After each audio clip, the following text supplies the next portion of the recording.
In old age, never allow these 6 behaviors from your grown children. They can quietly break you. As you grow older, there's one painful truth many parents never see coming. Your own children can unknowingly chip away at your peace, your dignity, and your freedom. Not because they are unkind. Often, it happens because boundaries fade. And when boundaries vanish, even love can begin to sting. You spent years pouring your heart, soul, and time into raising them. Now you deserve your own time, your own space, and your own joy. But many aging parents find themselves silenced, overused, or even invisible, especially when these 6 behaviors are allowed to go unchecked. Let's start with the first behavior you should never tolerate: disrespect. And no, disrespect isn't always loud. It doesn't always come with shouting or insults. Sometimes it slips in quietly, through sarcasm, through a dismissive chuckle when you're telling a story, or through that condescending look when you voice an opinion. Your daughter says, "That's not how we do things anymore, Mom." And everyone laughs. You smile too, but inside it stings. You feel small. Like your experiences no longer matter. Like your presence is something to be endured, not valued. That feeling? That quiet ache? It's not just you. You're not being too sensitive. You are simply asking for what every human being deserves: respect. Respect for your life, your time, your years of wisdom. You sacrifice sleep, money, and dreams for these children. The least you deserve is to be heard without being mocked, to be seen without being dismissed. If they laugh at your memories, it's okay to say, gently but firmly, "When you joke about my stories, it makes me feel like I don't matter."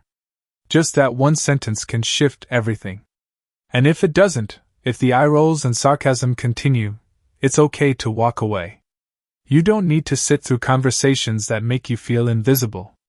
Your presence is not a burden. It is a gift. You have a right to be treated with dignity, always.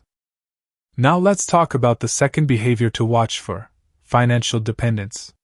This one's tricky, because it often begins with love. You want your children to succeed. You want to support them through rough patches. So you lend them money, just this once, for rent, car repairs, or an online course. But somehow, it keeps happening. The phone rings. "Dad, I just need a little help again this month." "Mom, I promise it's the last time." And because you care, you keep saying yes. Not out of weakness, but out of love. But here's the truth no one tells you. Every time you pull from your retirement, from the savings you built over a lifetime, you're quietly sacrificing your own future for theirs. That little garden of security you worked so hard to grow? You're digging it up, one favor at a time.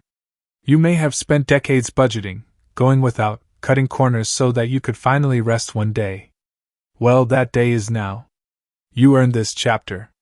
But if your grown kids, now in their 30s or 40s, are still leaning on your bank account instead of building their own strength, something has to change. It doesn't mean you stop caring. It doesn't mean you become cold. But it does mean you draw a healthy line. Say, "I can't continue helping in the same way. Let's make a budget together. I'll match what you save, but I can't keep paying everything for you." These aren't punishments. These are life skills. Because the truth is, if you give too much, it can lead to resentment, anxiety, and even health problems. Your retirement is not their backup plan. This is your time. And money isn't just about dollars, it's about energy. Each check you write, each transfer you make, takes away from your joy, your security, your peace of mind. You do not owe your adult children your comfort. What you do owe yourself is protection. And if you've already been caught in this cycle for years, it's not too late. Start with honesty. Start with love. But also start with courage. Say, "I love you, but I need to protect my own peace now." That is not selfish. That is survival. We've talked about disrespect and money. Now let's talk about something even more subtle: emotional manipulation. It hides behind soft words and sad tones. It often sounds like love, but feels like pressure. It makes you question your right to say no. Maybe you finally have plans with friends after a long week, and your daughter calls. "Can you watch the kids this Saturday?" You politely decline, just this once. She sighs, then says, I guess I'll have to cancel my interview. Suddenly, your excitement vanishes. You feel guilty. Like you've let her down. Or maybe your son replies to a denied loan request with, I just thought you, of all people, would be supportive after everything I've been through. Now, instead of feeling confident in your decision, you're second-guessing yourself. That is emotional manipulation. It makes your no feel like failure. It turns love into an obligation. And worst of all, it makes you shrink to keep everyone else comfortable. Sometimes, your children don't even know they're doing it.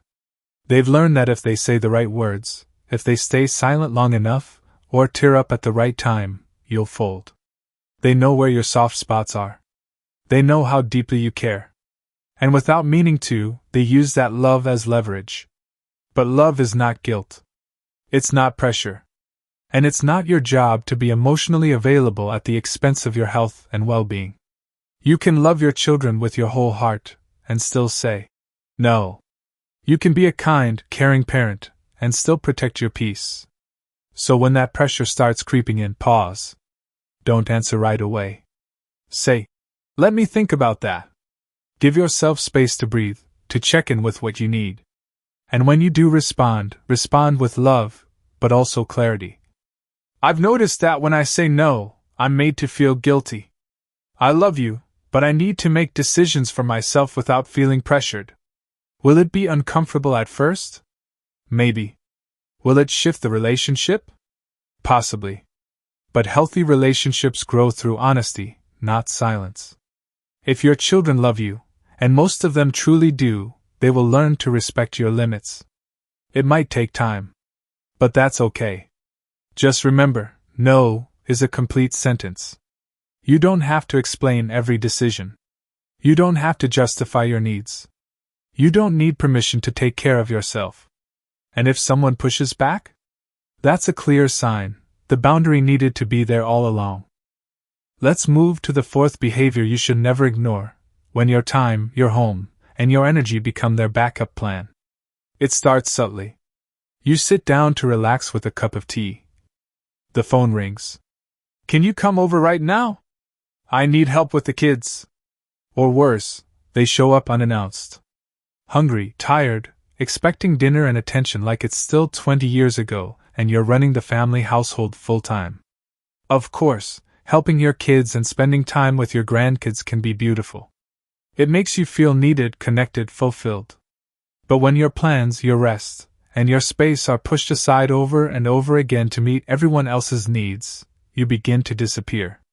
Your hobbies shrink. Your friendships fade. Your days revolve around their emergencies, their schedules, their convenience. And here's the hard truth, you deserve more. You deserve to rest. You deserve to enjoy your golden years. You deserve the freedom to say, not today. I'm taking care of myself. That's not selfish. That's self-respect. So how do you start to reclaim your space? You begin with gentle honesty. Tell your children, I love spending time with the kids, but I need advance notice now. I can help on Friday afternoons, but not every day. Or simply, my schedule matters too. It's okay to have limits. It's okay to admit that your body and energy have changed. You may not be able to do what you once did, and you shouldn't have to. If you feel exhausted after a day of caregiving, you can say, I can help for a few hours, but I need the rest of the day to recharge. That's not weakness. That's wisdom. And if they push back or try to guilt you for setting a boundary, let that be a sign the boundary is overdue. You don't have to prove your usefulness to earn rest. You've already given your strength, your patience, your love, over and over again. Now it's your time. The people who love you will understand. They will adjust. They will learn. Because boundaries don't break relationships, they reveal them. They show you who respects your no, and who only values your yes. And that difference is everything. Now we arrive at one of the most heartbreaking behaviors to never tolerate, emotional neglect. Sometimes the pain doesn't come from what your children say, but from what they don't. No call after your surgery. No visit after a tough week. No. How are you doing? When you clearly need support. You're not asking for the world. You just wanted a moment of presence, a small gesture, a reminder that you still matter. But silence? That silence feels like 1,000 bricks. It doesn't just hurt, it makes you feel invisible. And after everything, you were the constant. The caregiver. The one who never turned away during their hard times. Scraped knees, heartbreaks, missed payments, you were there. But now, when you need someone, no one shows up. You don't want to beg. You don't want to be a burden. So you stay quiet. You wait by the phone. You tell yourself, they're just busy. But here's the truth. Love is not just what you give. It's also what is returned. So speak up, not with guilt or hints, but with truth. Say, I've been feeling a bit alone. A phone call now and then would mean the world. Or, I have a doctor's appointment, I'd appreciate someone coming with me. That's not being needy. That's being human. And if the silence continues, it's time to shift your energy, not toward those who forget you, but toward those who show up. Maybe it's a neighbor who checks in, a church friend who remembers your name, a niece who texts just to say hello. These people are your true support circle. Realignment isn't rejection. You're not turning your back on your children, you're turning toward yourself. You're saying, I will no longer pour my love into places that refuse to receive it. Let's not forget one more subtle destroyer: constant criticism. It can sound like concern. You can't sell the house, that's where we grew up. You're too old to start dating again. Are you sure it's safe to move to a new city? And just like that, your excitement turns into shame. But they don't get to decide how you live your life. Not now, not ever. You've lived through decades. You've earned your independence, not just legally, but emotionally. You don't need permission to start fresh, take risks, fall in love, or sign up for a painting class at 75. When the criticism comes, you can smile and say, thanks, but I've made my decision, and I'm happy with it. You don't owe explanations. You're not on trial. You're not their project. You're not their backup babysitter, financial safety net, or emotional dumping ground. You are a full human being, with dreams, needs, and a future worth protecting. So if no one else has said this to you lately, let me say it now. You are not too old to start over.